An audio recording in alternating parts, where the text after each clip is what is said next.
Okay guys, here we got a 3.5 ton GMC air conditioner from 2019.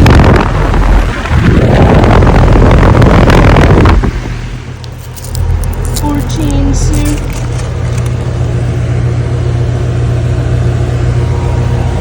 That line's not that warm.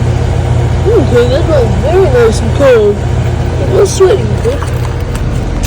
Yeah. Alright, let's take a look at the inside thermostat. Okay, here's the upstairs thermostat, okay? Goodman air conditioning and heating, okay? The fan auto and on. We have it set at 74, okay? And here's the return air vent, okay?